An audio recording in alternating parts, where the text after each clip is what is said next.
Donc tu connais ma mère? Oui, Je connais ma mère. mais tu en as plusieurs en plus. Ah, d'accord.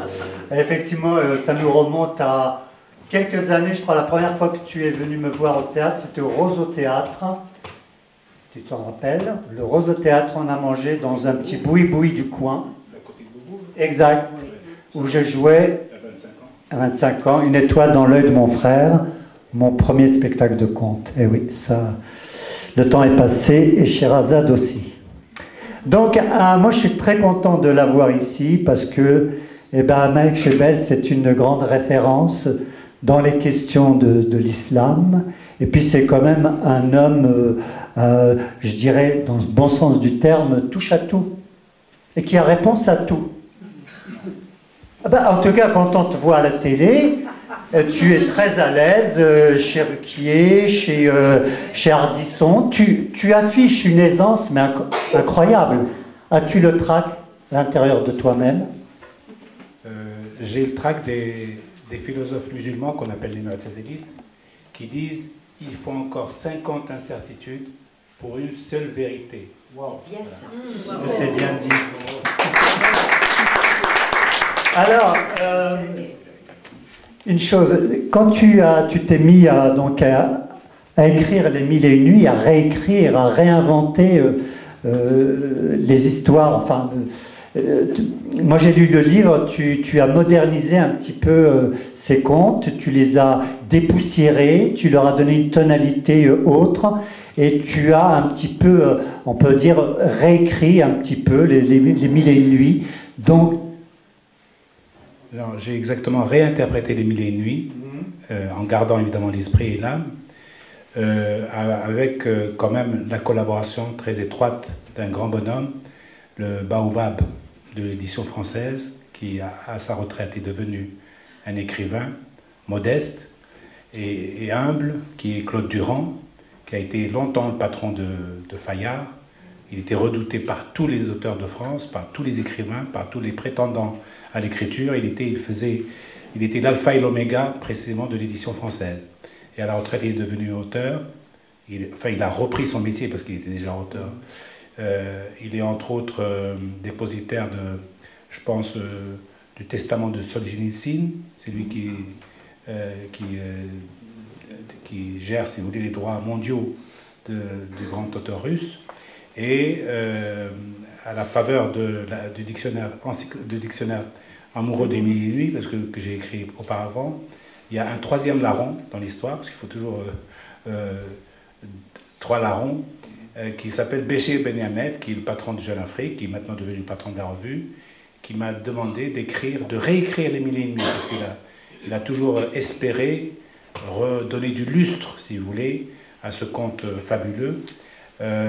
Et la tâche était tellement énorme, et en plus le temps était tellement court, et pour me convaincre vraiment, pour me pousser à le faire, il m'a dit tu auras comme coach le grand bonhomme que c'est encore, que Dieu le donne longue vie bien sûr, le Shahriar de l'édition française, qui s'appelle Claude Durand. Et donc c'est à deux, dans une interaction permanente et vraiment charnelle, parce qu'on s'aime beaucoup. Et nous sommes devenus des amis. On l'était déjà, il m'a publié déjà 5-6 livres chez Fayard. Et donc les contes sont nés à la faveur de cette collaboration avec notre tuteur qui est Béchir Ben Hamed, encore en vie aussi, que Dieu lui donne longue vie, aussi, parce que c'est des êtres savoureux. Mais alors je voulais dire quand même quelque chose sur la soirée. J'étais épaté, du début à la fin. Et je dois dire que le magicien que vous avez ici devant vous, Moussa Libkeri, que j'ai vu naître, est un grand bonhomme. Oui, ça c'est vrai. Oui, c'est un grand monsieur, il prend des risques tout le temps, sur le plan esthétique, et tu as évolué énormément, tu me surprends tout le temps. Je voudrais dire un grand merci aussi pour, je ne sais pas si elle est là, une grande dame, Samia Messoudi. Si elle est là, je lui tire mon chapeau. Là, viens, Samia. Samia Messoudi, qui Samia. est une conteuse des temps modernes. Je voudrais dire merci à Frédéric Durand, qui est mon attaché de presse, mais aussi mon coach ici cette soirée, qui est le fils de Claude Durand, qui porte son nom. Et il s'occupe, Micro plus près. Il s'occupe amoureusement d'Émilie et Nuit. Le micro rend l'âme, c'est ça? Mais je voudrais surtout dire, pour résumer cette soirée, que Scheherazade est une métaphore. Scheherazade n'a jamais existé, et pourtant elle nous fait rêver tous. Elle cumule en elle toutes les vertus de l'humanité. Ce n'est pas seulement de la femme, précisément, c'est toute l'ambiguïté du conte, c'est qu'elle cumule en elle toutes les dimensions, si vous voulez, toutes les virtualités de l'humanité tout entière. Elle est intelligente, elle est belle, elle est cultivée, tout ce que vous voulez, elle vient d'une société aisée. Et moi, je prétends, dans la connaissance que j'ai des Mille et une Nuits, que les Mille et une Nuits sont des contes féminins, imaginés et racontés par des femmes. Et tout le scénario du début que Azdine avait raconté tout à l'heure, eh bien, c'est juste pour mettre en scène la femme. Ce n'est pas tellement la violence de l'homme que le sursaut. Le prétexte à raconter, le sursaut énergique de la femme. Et donc, Scheherazade se révèle au fur et à mesure des nuits comme étant la synthèse de ce que peut faire l'homme avec un grand H, au sens large, de talentueux, de beau, d'esthétique et de génial.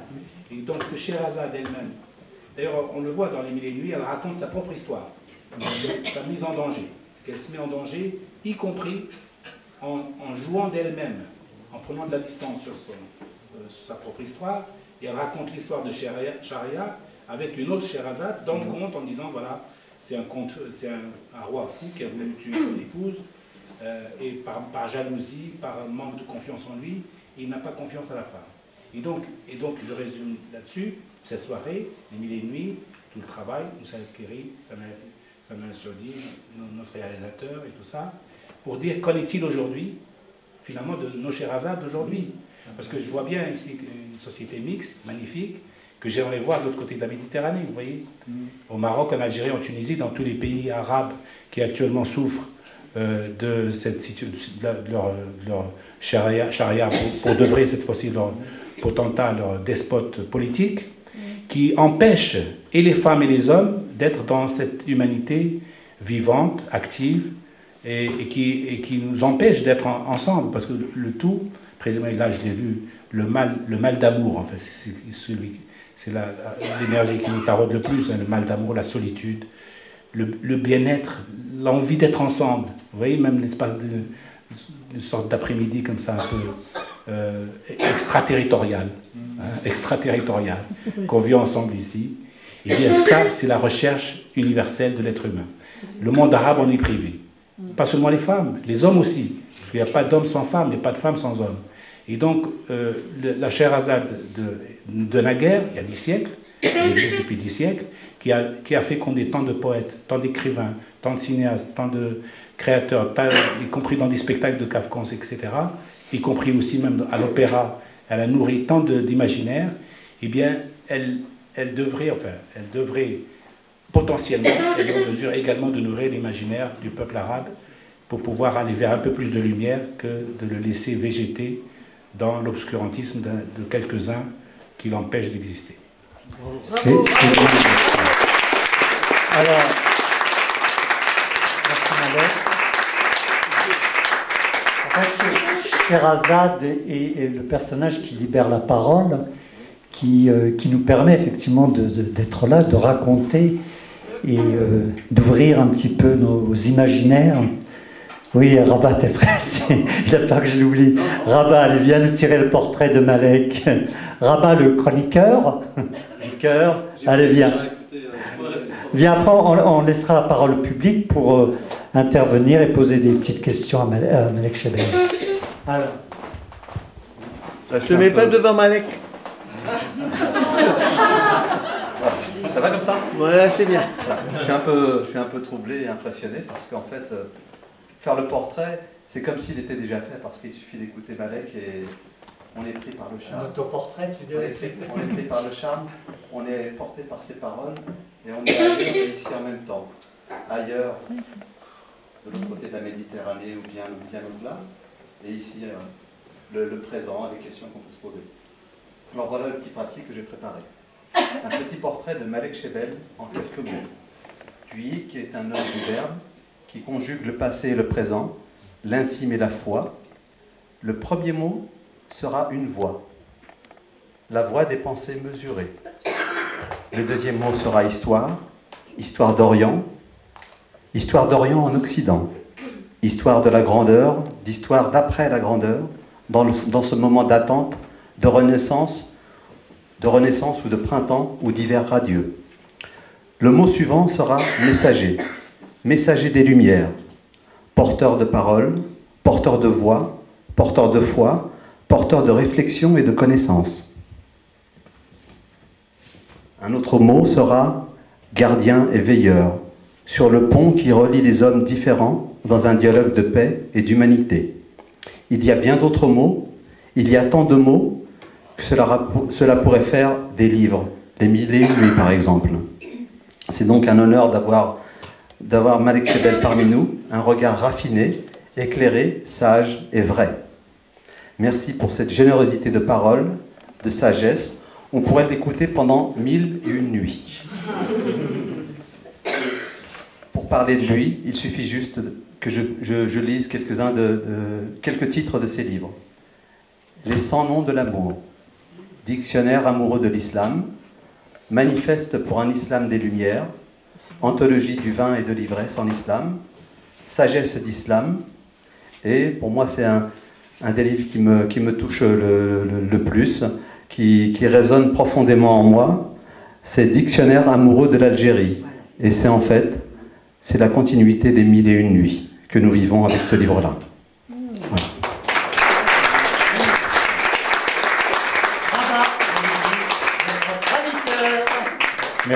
Merci Rabat. Je réagis à chaud directement sur ta chronique, que je salue. Elle est très personnelle, évidemment. J'ai eu des chroniques et des portraits très emphatiques, etc. Elle me touche particulièrement parce qu'elle est personnelle et elle vient du cœur.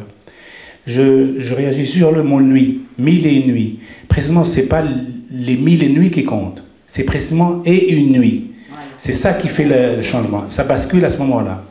Et le sens, c'est juste beaucoup de nuits. En fait, vous qui n'aimez pas les mathématiques et le calcul, et la comptabilité des nuits, c'est précisément le et nuit et une nuit, la nuit décisive, la nuit de tous les destins, la nuit du destin. Vous savez, en islam, il y a une nuit qu'on appelle la nuit du destin. C'est la nuit, et nous, quand on était gamin, c'est peut-être là que Moussa el-Kiri a appris à compter des histoires de fous. Parce qu'on nous disait, en Algérie et ailleurs, que durant la nuit du destin, le ciel s'ouvre quelques secondes et vous inscrivez votre vœu, un vœu pour l'année. Et nous, toute la nuit, on avait les yeux écarquillés sur le ciel qui s'ouvre.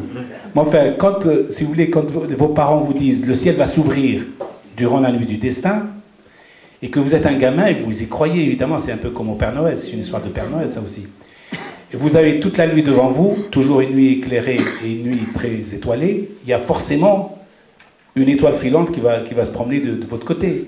Et vous allez croire que c'est là que le ciel s'ouvre. Et le temps que l'étoile filante, si vous voulez, disparaisse, vous devez inscrire votre vœu. Alors, si vous dire que nos vœux c'est des SMS avant l'heure, parce que c'est un mot. Parce que, et donc, on a appris à regarder, si vous voulez, l'impossible. Et à mesurer l'impossible. Parce que la nuit du destin, c'est vraiment la nuit de l'impossible, au fond. Et l'étoile filante, c'est précisément la durée de nos rêves. Et nous sommes nés de cette illusion-là, cette perception un peu des choses. Et nous devons, à la place de la nuit du destin, fabriquer notre propre destin. C'est exactement ça. Depuis le début, quand vous parlez un peu de mes travaux, etc., depuis 30 ans, j'ai toujours cherché à savoir quand est-ce que le coup de fil va sonner, un coup de fil va sonner pour me tendre la main. Et chaque fois, j'attends cette nuit du destin du coup de fil, vous voyez. Et le coup de fil n'est jamais venu. Mais pourtant, les choses fonctionnent bien, par la grâce de Dieu.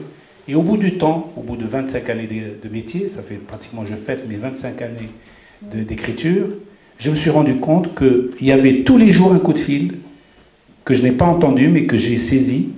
Et c'était le boulot que je faisais. Oui. Le travail, la patience, la persévérance, etc. Et au bout de 25 ans, je me suis rendu compte que j'avais eu beaucoup de coups de fil. Merci Malek.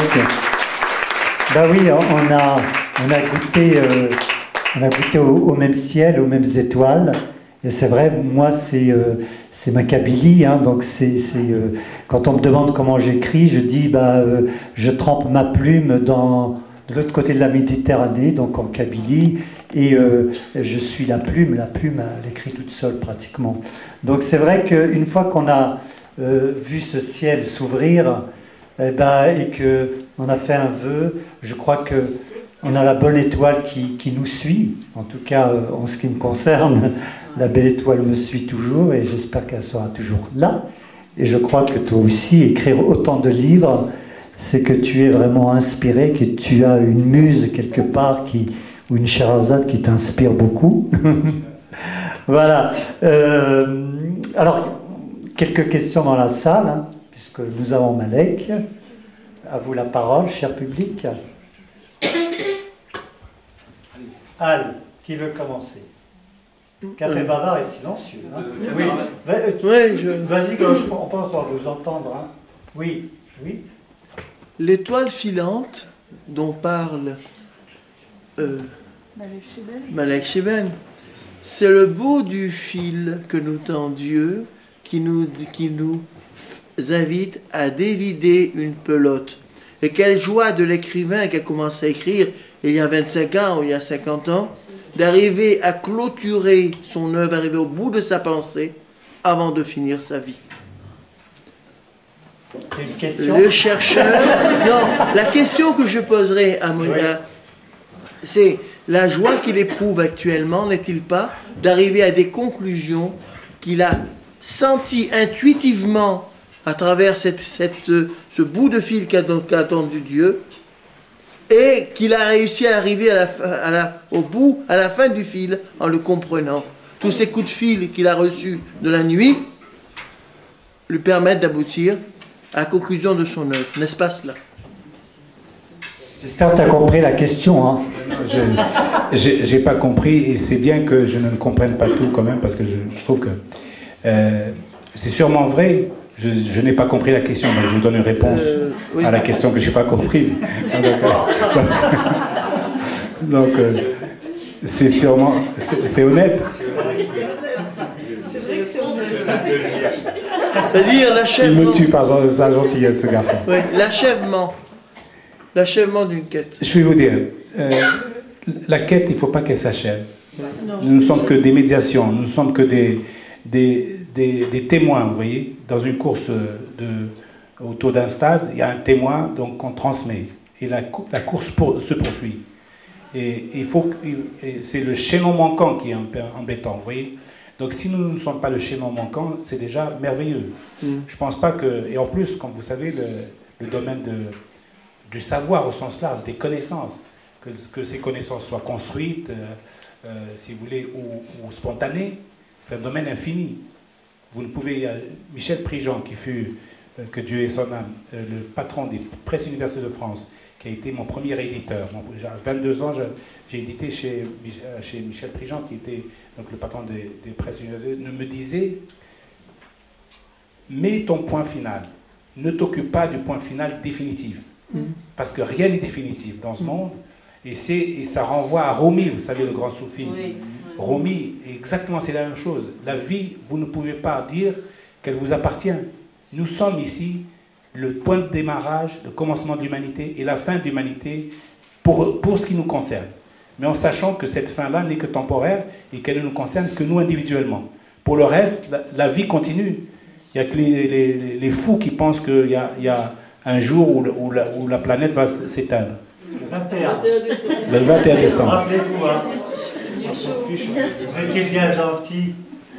Vous serez à Bougarache, vous? C'est des canards, quoi. Voilà. Une question pour Malek?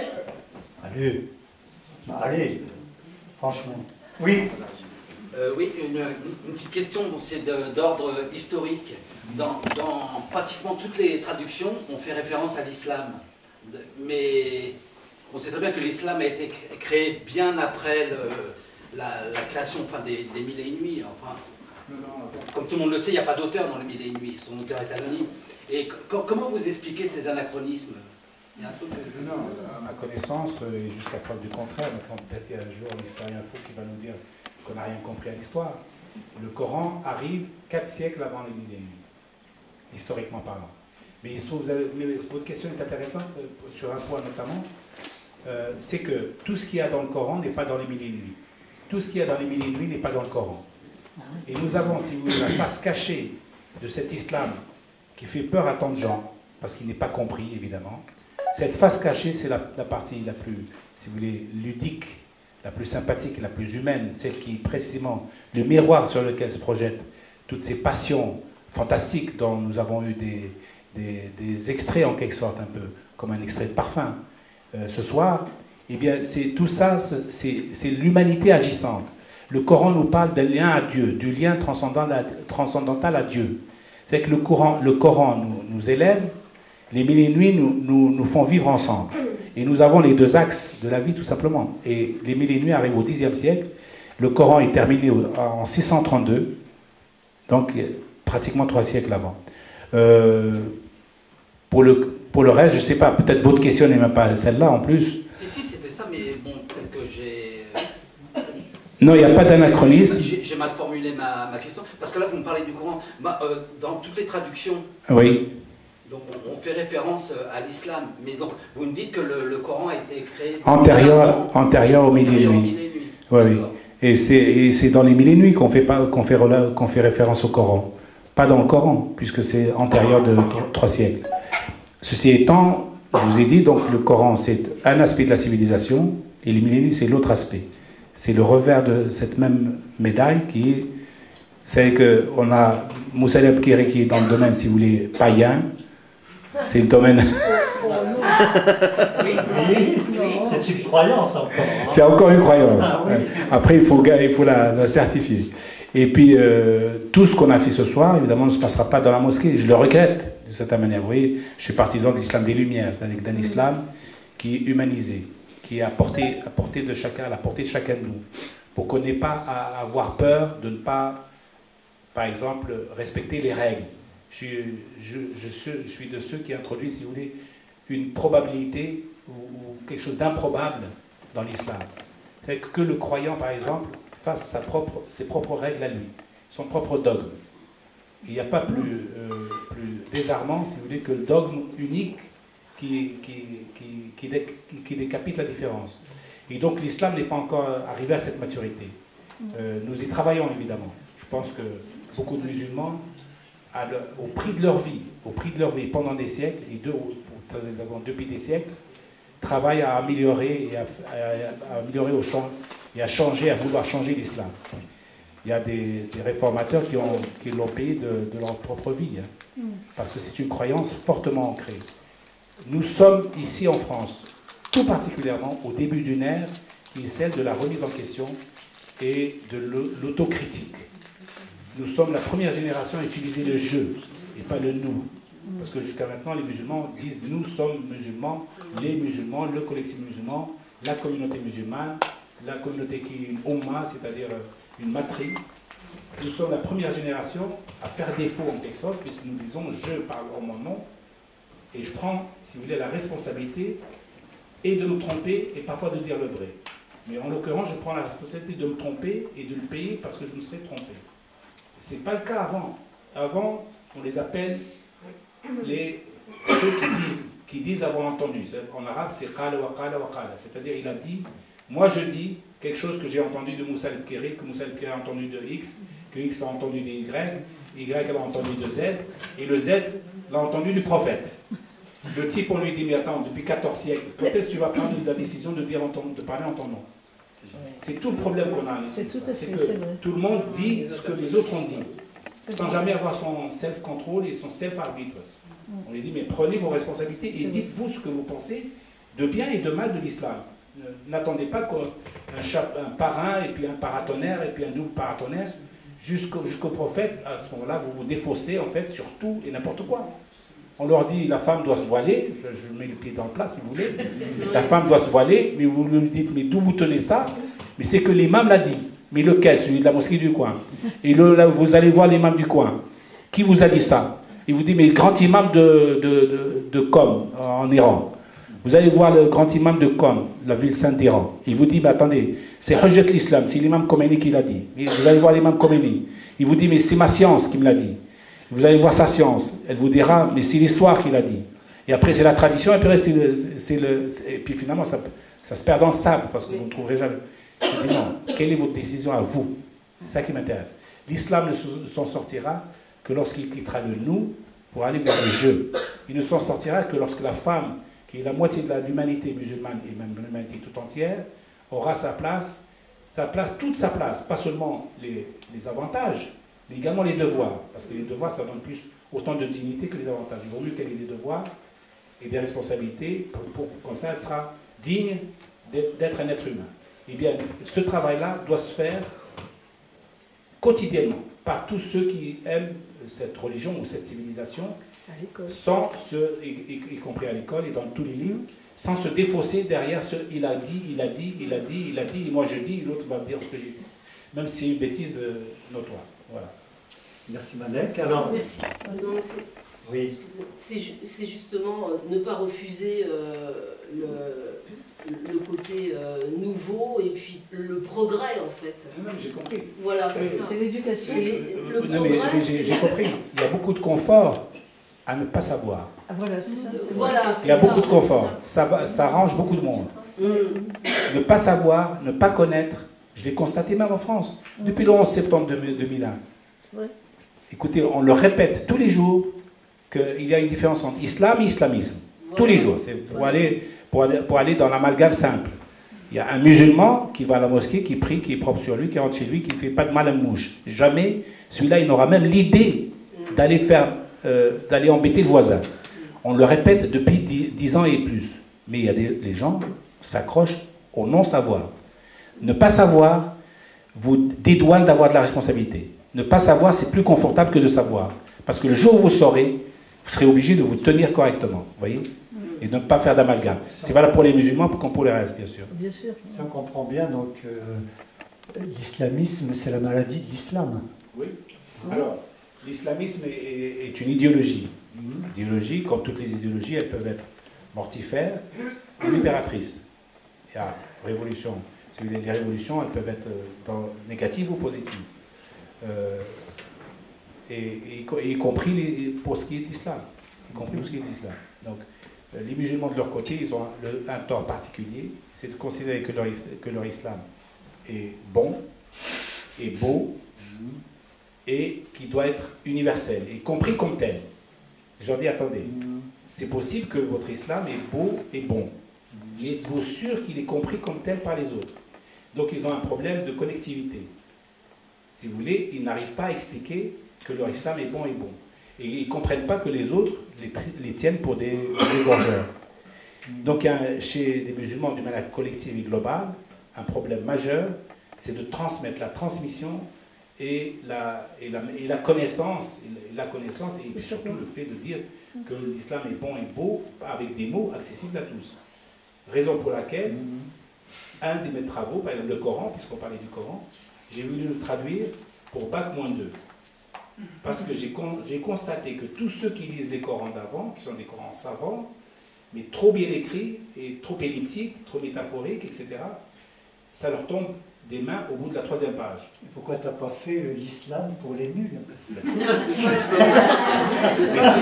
j'ai fait l'islam pour les nuls, ça tient au lecteur.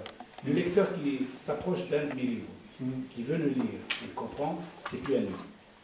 Juste dans cette attitude. Non, c'est vrai. Il lit juste la 4e de cours. Non, même. Il voit tout de suite le type, la personne qui prend un livre, le mien ou un autre, et qui veut s'engager dans une œuvre, il veut se nourrir le cerveau. Déjà, il n'est plus nul.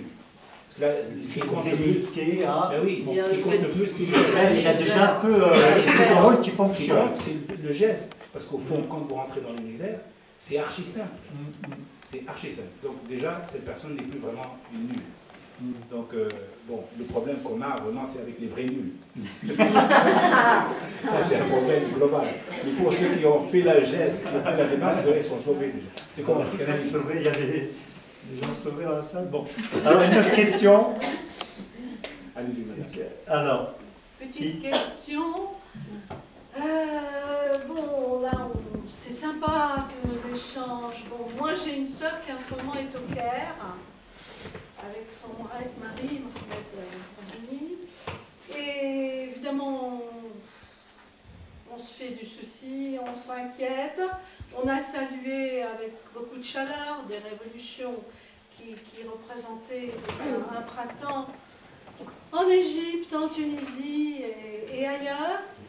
Et puis on se rend compte que, bon, leur spiritualité, religion, certes, mais il y a des pouvoirs politiques qui sont en jeu, des pouvoirs économiques très puissants qui ont l'air de nous dépasser.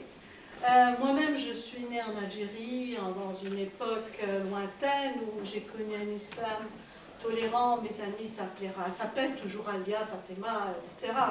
J'ai des souvenirs magnifiques, à une époque où la France d'ailleurs se conduisait plutôt très très mal avec les Algériens.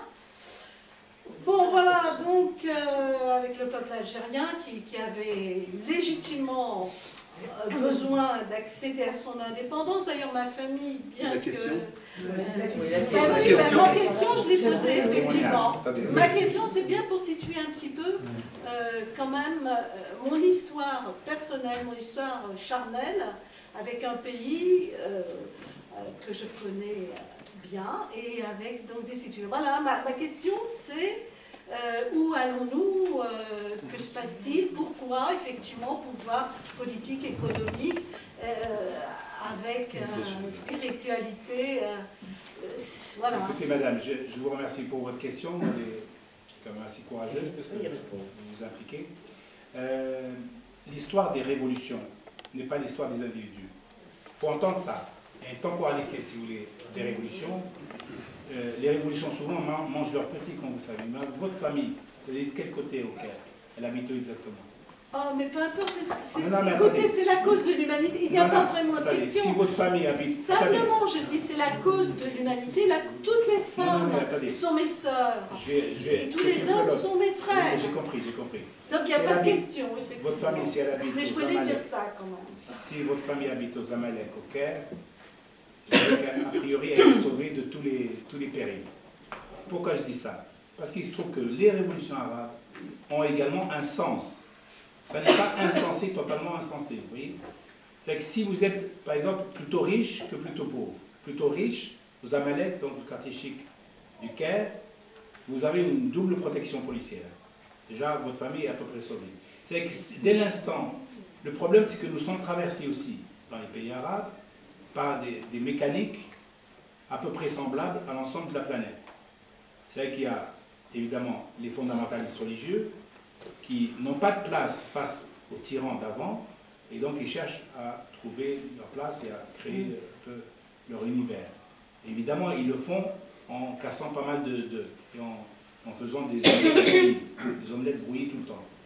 Nous, notre combat, c'est de dire qu'il y a une ligne infranchissable dans laquelle l'individu, quel qu'il soit et quelle que soit son origine, doit pouvoir vivre libre et dans la dignité.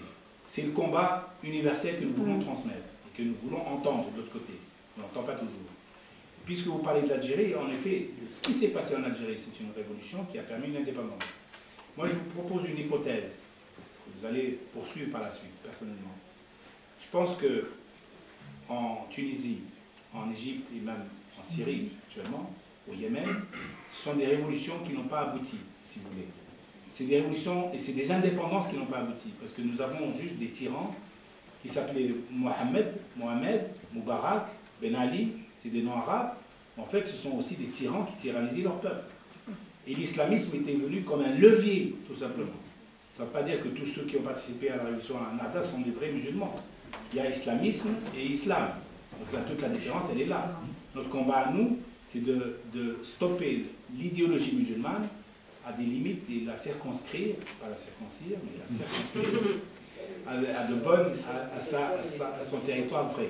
De ne pas la laisser, par exemple, s'occuper de constitution et de générer encore une apocalypse nouvelle. C'est un combat majeur et un combat de notre temps, de notre temps moderne. De notre temps moderne. Il faut le prendre à bras le corps et sérieusement. Et sérieusement. Ça n'est pas vraiment une affaire d'affect, si vous voulez.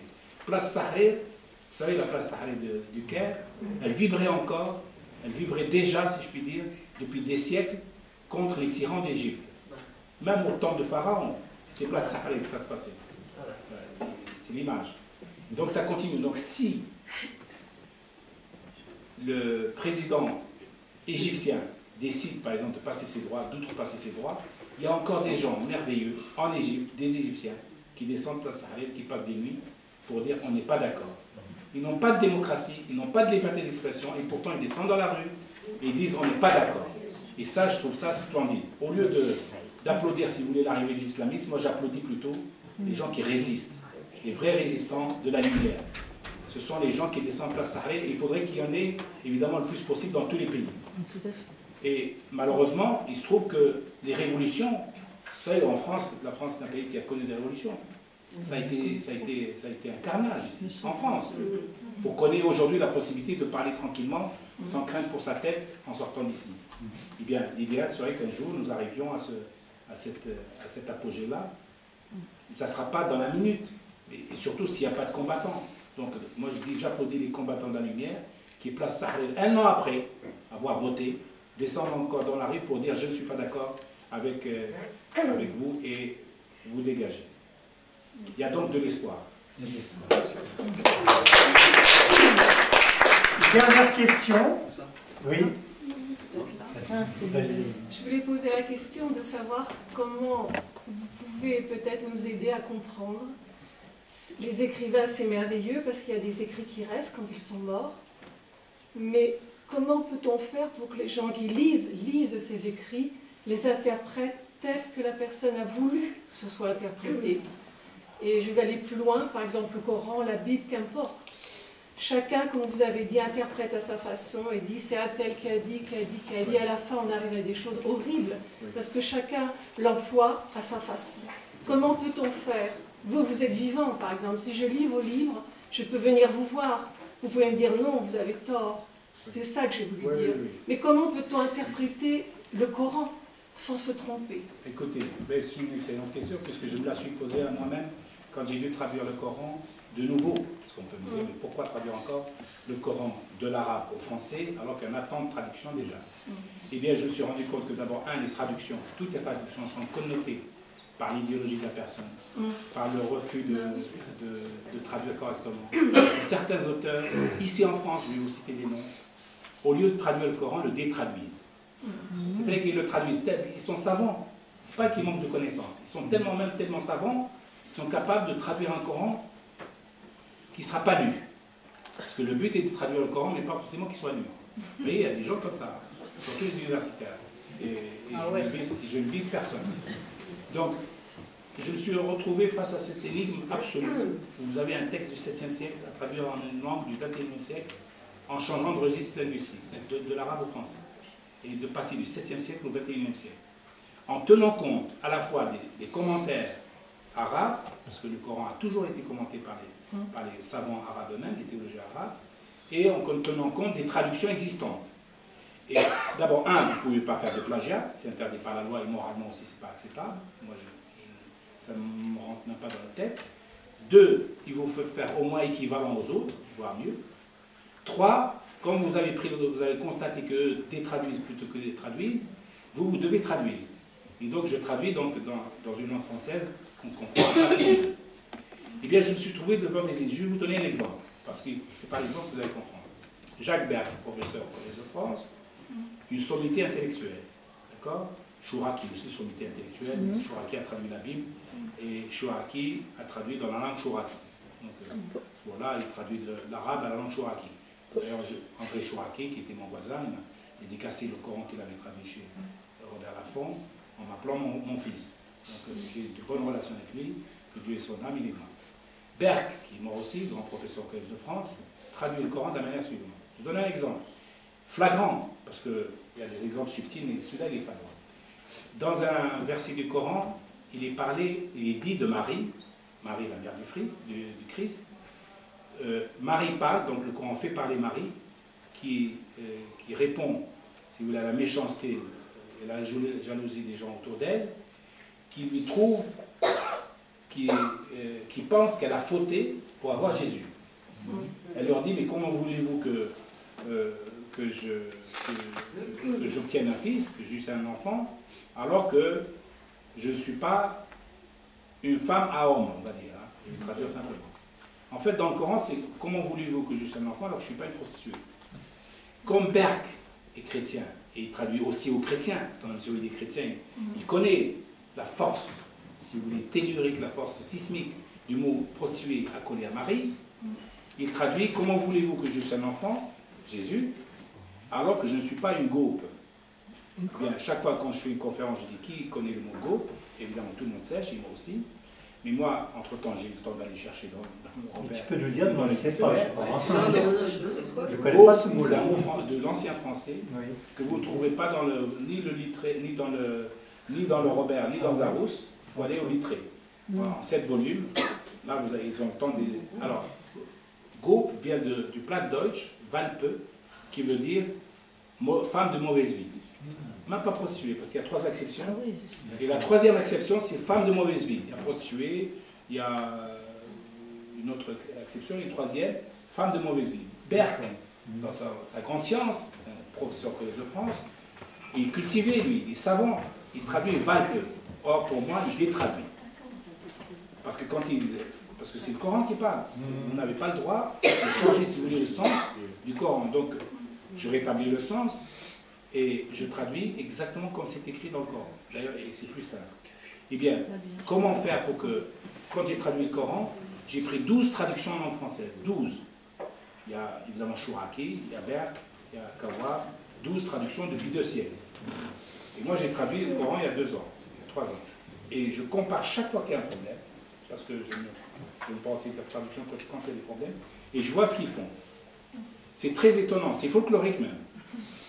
Parce que de chaque période, chaque auteur, chaque professeur traduit à sa manière. Il y a le mot, par exemple, samet en arabe, le mot en arabe samet, d'abord, il n'est pas compréhensible en arabe.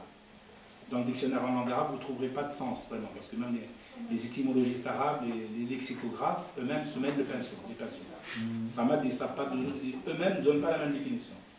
Je vais chercher dans les traductions du français, 12 traducteurs, 12 significations, sur un seul mot. Allez comprendre quelque chose. Donc c'est vous dire que... Oui, mais si le terme, on ne sait pas le traduire. Il y a le contexte. Comment on fait quand on traduit? On a le contexte. Oui. On a l'historique du contexte. Le contexte, si vous mettez un mot, et puis ça dérape, rester dans le contexte, c'est pas bon. d'accord. Restez dans le contexte. Bien sûr. Mais dans le contexte, il y a 12 termes différents. Très intéressant de voir ça. Et donc j'ai fait la nomenclature de toutes les différences de traduction de mes collègues d'avant. Et j'en propose la mienne en plus. Et moi, la mienne, évidemment, comme le mot s'arrête moi-même, je ne le comprends pas. Donc je le dis en note. Je dis ce mot-là, je ne le comprends pas. Et j'ai cherché dans les livres arabes, j'ai cherché dans les livres français, et je n'ai pas trouvé une seule définition concordante. Allez vous sortir de cette situation. C'est vous dire la complexité. Comment parler d'islam clairement, c'est d'abord lire les livres, assister aux conférences, écouter, voyager, être curieuse, je ne sais pas, parler aux croyants et faites votre propre philosophie vous-même. D'où mon Coran qui est traduit donc pour Bac -2, pour les femmes, pour les hommes, pour les musulmans, pour les non-musulmans. Et je prétends que tout le monde a le droit de traduire et de comprendre le Coran. Tout le monde. C'est bien, oui, c'est voilà. vrai. Mais c'est une pirouette philosophique. Hein. J'admets que sur certains points, ça ne marche pas. Parce que les fondamentalistes, eux, ils n'ont pas besoin de traduction. Hein. Eux, ils appliquent bêtement. Hein. C'est l'avis de tuer, ils tuent. Si on a découpé la main en voleur, ils coupent. Je dis, attendez, c'est juste une métaphore. Il faut qu'il faut une métaphore et l'autonomie. Vous donnez 100 coups de bâton aux zénistes avec l'homme qui a fauté sexuellement. Je dis, mais attendez, c'est une image. Vous pouvez translater d'ailleurs du 100 coups de bâton, vous pouvez trouver un équivalent symbolique ou une prime, un paiement. Ils payent sans aller jusqu'au système américain non plus. Hein. 6 millions d'euros, c'est moins pour quelques papouilles, c'est hors norme. Mais donc, sans aller jusqu'à l'excès, dire que tous les châtiments corporels, et je me bats personnellement contre ça, je trouve que c'est une barbarie, qui ne doit pas exister, ni dans l'islam, ni dans aucun système. Comme l'excision et tout ça, je suis très important là-dessus. Je dis que diable, mais bon sang, Dieu ne sera pas mécontent que nous puissions traduire dans le beau, vers le beau, tout ce qu'il nous a donné comme prescription. Je suis sûr qu'Allah ne sera pas mécontent. Parce qu'il verra que nous avons compris le Coran dans le sens d'amour, dans le sens de message de paix. Parce que vous parlez tous les jours, vous dites que l'islam est une religion de paix. Enfin, prouvez-le concrètement. Pas de châtiment corporel, je préconise, pas de châtiment corporel. Il faut que l'homme et la femme soient d'égale valeur, à tous les niveaux, mais également d'égale responsabilité. Parce que c'est très infantilisant pour une femme de la considérer comme étant inférieure quand elle fait le mal, et juste quand elle fait le bien, elle est égale. Vous voyez? Non, je dis elle est égale en tout, dans le bien et dans le mal. Etc. etc. Je décline sur 27 chantiers ce qu'il faut améliorer dans l'islam d'aujourd'hui pour qu'il participe à la table du monde. C'est un travail titanesque. Et je peux vous dire que si je terminerai ma vie comme dit l'autre, après avoir terminé mon œuvre, ce n'est pas sûr, donc je risque de terminer ma vie avant de terminer mon œuvre. Parce que je peux me faire comme Charles. Bien, eh ben, on arrive donc au terme de nos bavardages. On va terminer sur un texte, peut-être, oui, alors, non, comme encore il y a 2 questions. Ah, bah oui, vas-y, Ginevra. Oui. Vous parlez des révolutions actuelles qui se passent justement dans ces peuples. Est-ce qu'on ne peut pas considérer tout de même que ces révolutions ne sont qu'une révolution parmi les séries de révolutions qui se sont produites dans les temps? Parce que ce n'est pas les premiers changements de gouvernement ou d'orientation qui se font. Et d'autre part, n'y a-t-il pas un gros problème et peut-être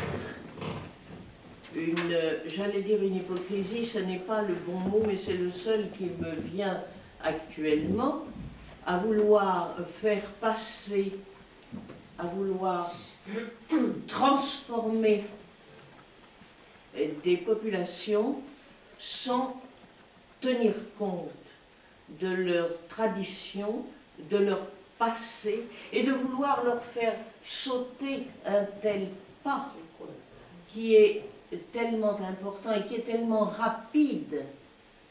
Est-ce qu'il pourra être accepté par les psychologies, parce que c'est en quelque sorte, comment dire, leur voler quelque chose que cette partie d'évolution, faire une évolution trop rapide. Comment dire, faire sauter, vouloir faire passer faire un énorme bond au-dessus d'une faille, alors au-dessus d'un trou, d'une abîme, alors qu'en réalité, les choses devraient peut-être se faire à un rythme plus humain. Écoutez, sur la première question que vous me posez, je pense que vous me posez une question en 2 parties. Oui, mais...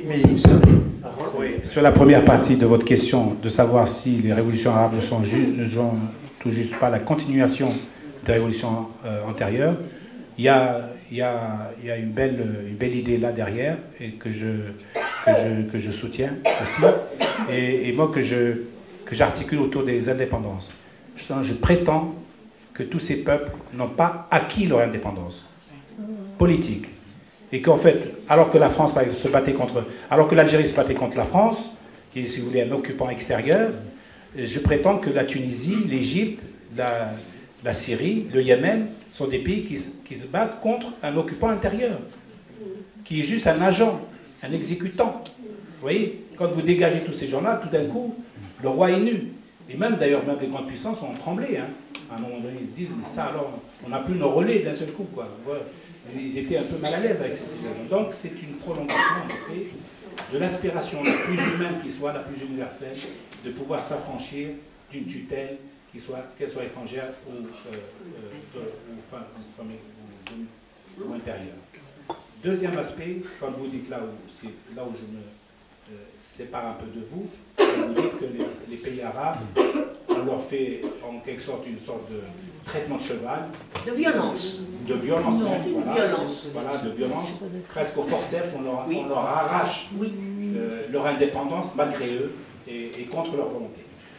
Là, je me distingue de vous sur un point précis d'histoire, tout simplement. Là, tous nos peuples au sud de la Méditerranée ont connu un âge d'or. Et intellectuellement parlant, tous sont prêts à entendre l'âge d'or.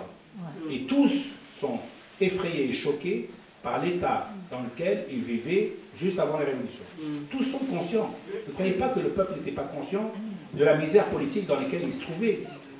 Tous attendaient à un moment, pour que d'ailleurs sinon il n'y aurait pas eu de révolution, s'il n'y avait pas une adhésion très large de la population. Donc les musulmans, les arabes et tout le monde d'ailleurs, pas seulement eux, les Bantous, l'Afrique qui n'a pas pris le train de l'histoire à son temps, moi je prétends que tous ces gens-là, tous ces peuples sont tout à fait à la fois conscients et matures pour leur indépendance et leur autonomie totale au plan politique. Et qu'il n'y a pas de gap du tout entre le peuple tunisien et la démocratie, entre le peuple égyptien et la liberté, entre le Yémen et le progrès social et humain. Il n'y a aucun gap. Et ça, c'est précisément l'argument qu'utilisent les religieux et les tyrans pour maintenir leur peuple dans une soumission totale. Non, donc, mais je voulais dire... Non, mais j'ai compris. Non, mais c'est pas... Non, mais je veux simplement dire... C'est pas une façon de... Marcher... Non. Et justement, c'est ce qu'il disait. Vous savez, l'Union soviétique, c'est exactement ce qu'il disait. En son temps. Il disait, le peuple... Il dépossédait le peuple de sa plus insignifiante volonté parce qu'il y a les leaders charismatiques d'au-dessus qui savent tout à la place des gens. Mais moi, je prétends, partout dans le monde, y compris dans le monde arabe, les gens savent mieux que leurs gouvernants sur beaucoup de questions. Bien, on va... merci Malek. Franchement, c'était très intéressant et malheureusement, le temps est notre maître. On termine sur un texte de Malek. J'ai adapté de la préface du livre. Il vient nous le dire, voilà. Il m'a fait un très beau cadeau il y a quelques années. Donc il m'a préfacé mon livre. Voilà, c'est un très beau texte que Elisabeth va nous lire. C'est à ma sauce. Vas-y. À ta sauce. Oui, je bois en eau. Ah bah vas-y. Micro. Il est pas là. Bon. Si, il est là. Il est là. Boudji.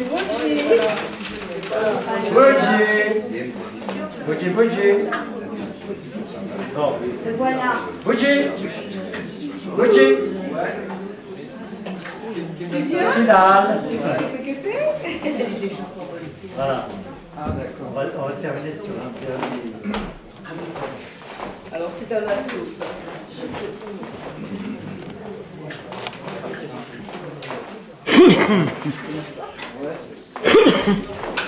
C'est une partie improvisée. Voilà. Il faut être nature. Hein. Oui. Ne soyez pas impressionniste. Elle est à l'envers. Elle est à l'envers.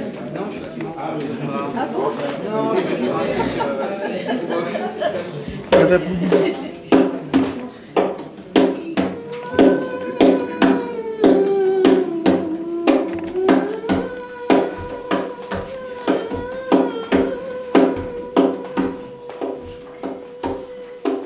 C'est une histoire d'eau, de chaleur, eau chaude, vive, suave, d'une moiteur accablante. Bruissement de lumière, froissement de nymphéas, crépitement de gouttelettes de pluie sur des fleurs jaunies par le temps. L'on franchit les lourdes portes du hammam comme l'on franchit les portes d'un songe. Quelque chose nous emporte dans ce lieu, nous éloigne de nous-mêmes et nous rapproche de nos rêves et de nos fantasmes. Se déshabiller au hammam relève d'un étrange jeu de miroir, où celui ou celle qui se regarde et se cherche dans l'apparence de l'autre se pose les mêmes questions.